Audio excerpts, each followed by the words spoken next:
সরকারি চাকরিতে কোটা সংস্কারের দাবি থেকে গণঅভ্যুত্থান ও হাসিনা সরকারের পতন। 2024 সালের 1 জুলাই থেকে শুরু হওয়া ন্যায্য দাবির অহিংস এই আন্দোলন সহিংস হয়ে ওঠে 15 জুলাই থেকে। পরদিন পুলিশের গুলিতে আবু সাইদ সহ 6 জন শহীদ হলে আন্দোলন রূপ নেয় গণঅভ্যুত্থানে। 5 আগস্ট দেশ ছেড়ে পালান স্বৈরশাসক শেখ হাসিনা। বিজয়ী হয় রক্তলাল জুলাই। উত্তাল সেই 36 দিনে যা যা ঘটেছিল তা জানাচ্ছেন মফিউর রহমান। আমার সোনার বাংলায় বৈষম্যের ঠাঁই নাই, এই স্লোগানে 2024 সালের 1 জুলাই শুরু হয় কোটা বিরোধী আন্দোলন। একটু পেছনে ফিরলে দেখা যায় 2018 সালে শিক্ষার্থীদের আন্দোলনের মুখে চাকরিতে কোটা তুলে নিয়েছিল তৎকালীন সরকার। পরে 2024 সালের 5 জুন হাইকোর্টের এক রায়ে কোটা পুনর্বহাল হলে ফের শুরু হয় আন্দোলন। তাৎক্ষণিক প্রতিক্রিয়ায় পরে 6 জুন থেকে ঢাকা, রাজশাহী, জাহাঙ্গীরনগর, চট্টগ্রাম সহ বিভিন্ন বিশ্ববিদ্যালয়ে প্রতিবাদ সভা করে শিক্ষার্থীরা। পরে জুলাই মাসের 1 তারিখ থেকে বৈষম্য বিরোধী ছাত্র আন্দোলনের ব্যানারে সারা দেশে শুরু হয় আন্দোলন। 4 জুলাই আপিল বিভাগ হাইকোর্টের রায় বহাল রাখলে 6 জুলাই বাংলা ব্লকেট কর্মসূচি ঘোষণা করে ছাত্ররা। 7 জুলাই ব্লকেটের সমর্থনে সারা দেশে চলে সড়ক অবরোধ। একই সাথে অনির্দিষ্টকালের জন্য ক্লাস পরীক্ষা বর্জন করে শিক্ষার্থীরা। 9 তারিখ থেকে সারা দেশে টানা শিক্ষার্থীদের আন্দোলন চলে ব্লকেট, ব্যারিকেড। কোটা বহালের পক্ষে হাইকোর্টের পূর্ণাঙ্গ রায় প্রকাশ হয় 14 তারিখ। এদিন তৎকালীন প্রধানমন্ত্রী সংবাদ সম্মেলনে বলেন, মুক্তিযোদ্ধার নাতিপুতিরা সরকারি চাকরি পাবে না, তাহলে কি রাজাকারের নাতিপুতিরা পাবে? মুক্তিযোদ্ধাদের নাতিপুতিরা পাবে না, তাহলে কি রাজাকারের নাতিপুতিরা পাবে? প্রতিবাদে সেদিন রাতেই সারা দেশের শিক্ষার্থীরা মিছিল বের করে। ক্রমেই আন্দোলন চরমে পৌঁছাতে থাকে। রণক্ষেত্রে পরিণত হয় ঢাকা বিশ্ববিদ্যালয়, জাহাঙ্গীরনগর, রাজশাহী, চট্টগ্রাম, খুলনা সহ বিভিন্ন বিশ্ববিদ্যালয়। 16 তারিখ রংপুরে পুলিশের গুলিতে প্রথম শহীদ হন আবু সাইদ। এদিন ঢাকা, চট্টগ্রাম ও রংপুরে মোট 6 জন নিহত হন। ক্রমশ আন্দোলন হয়ে ওঠে রক্তাক্ত ও প্রাণঘাতী। 18 তারিখ আন্দোলনে গুরুত্বপূর্ণ ভূমিকা রাখে বেসরকারি বিশ্ববিদ্যালয়ের শিক্ষার্থীরা। উত্তরায় পানির বোতল বিতরণ করার সময় গুলিবিদ্ধ হয়ে মারা যান মীর মুগ্ধ। এদিন আন্দোলনের ব্যাপকতায় বিজিবি মোতায়েন করা হয়। সাউন্ড গ্রেনেড, টিয়ারশেল নিক্ষেপ করা হয় হেলিকপ্টার থেকে। সারা দেশে ইন্টারনেটও বন্ধ করে দেয় এদিন। 19 তারিখ থেকে টানা সংঘর্ষ ও গুলিতে প্রাণহানি ঘটতে থাকে। নারায়ণগঞ্জের ছাদে খেলতে গিয়ে গুলিবিদ্ধ হয় 6.5 বছর বয়সী শিশু রিয়া গোপ। এদিন রাতে নাহিদ ইসলাম সহ বেশ কয়েকজন সমন্বয়ককে গোয়েন্দা পরিচয়ে আটক করা হয়। রাত 12টায় সারা দেশে কারফিউ জারি ও সেনা মোতায়েন করা হয়। 20 জুলাই থেকে কারফিউর মধ্যেই আন্দোলন চলতে থাকে।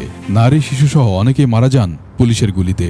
এরই মাঝে 21 তারিখ হাইকোর্টের কোটা বহালের রায় বাতিল করে আপিল বিভাগ। অন্যদিকে তুলে নেয়ার একদিন পর 21 তারিখ পূর্বাচলে অজ্ঞান অবস্থায় পাওয়া যায় নাহিদ ইসলামকে। 22 জুলাই কারফিউ স্থগিত, ইন্টারনেট চালু সহ 4 দফা দাবি পূরণে 48 ঘন্টার আলটিমেটাম দিয়ে কমপ্লিট শাটডাউন স্থগিত করা হয়। সহিংসতার অভিযোগে এদিন গ্রেপ্তার করা হয় 5 শতাধিক ব্যক্তিকে। তুলে নেয়ার 5 দিন পর সমন্বয়ক আসিফ মাহমুদ এবং বাকের মজুমদারকে চোখ বাঁধা অবস্থায় ফেলে রেখে যাওয়া হয় 24 তারিখ। এদিন যুক্তরাষ্ট্র, যুক্তরাজ্য, 13টি পশ্চিমা দেশ ও ইউরোপীয় ইউনিয়ন সহিংসতা ও প্রাণহানির ঘটনায় উদ্বেগ প্রকাশ করে সরকারকে চিঠি দেয়। 25 তারিখ মৃত্যুর ঘটনায় উদ্বেগ প্রকাশ করে জাতিসংঘ। আন্দোলন দমাতে আইন বহির্ভূতভাবে প্রাণঘাতী অস্ত্রের ব্যবহার করা হয় মর্মে প্রতিবেদন প্রকাশ করে অ্যামনেস্টি ইন্টারন্যাশনাল। 29 তারিখ সমন্বয়কদের হয়রানির প্রতিবাদে আবারও রাস্তায় নামা শিক্ষার্থীদের ওপর পুলিশ, আওয়ামী লীগ নেতাকর্মীদের হামলা। 30 জুলাই সরকার সমর্থকদের কালো রঙের বিপরীতে বিপুল সংখ্যক মানুষ ফেসবুক সহ সামাজিক যোগাযোগ মাধ্যমে প্রোফাইলে লাল রঙের ছবি ও ফ্রেম ব্যবহার করে।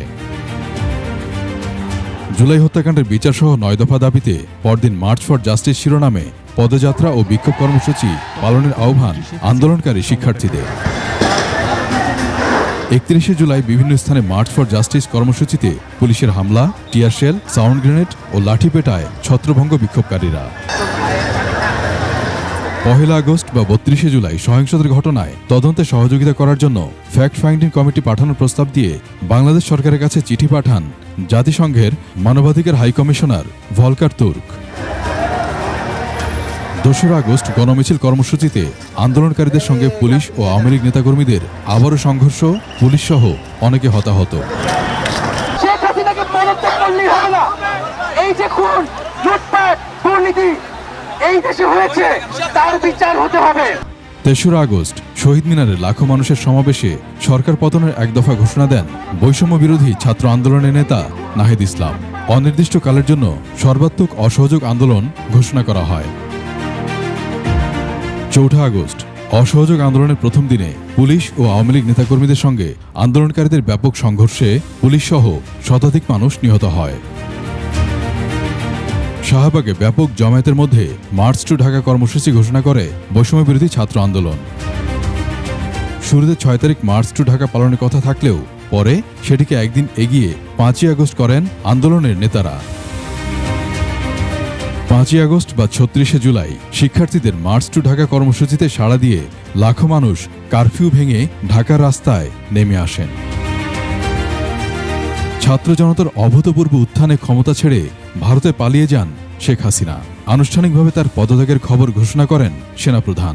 ইন্টারিম গভর্নমেন্ট আমরা ফর্ম করব এবং ইন্টারিম গভর্নমেন্টের মাধ্যমে এদেশের সমস্ত কার্যকলাপ চলবে। শেখ হাসিনা পালানোর খবরে উচ্ছ্বাসে ফেটে পড়ে মানুষ। মহেন্দ্রক্ষণ উদযাপনে তারা ঢুকে পড়ে স্বৈরাচারের অভিশপ্ত গণভবনে। মফিউর রহমান, একুশে টেলিভিশন, ঢাকা।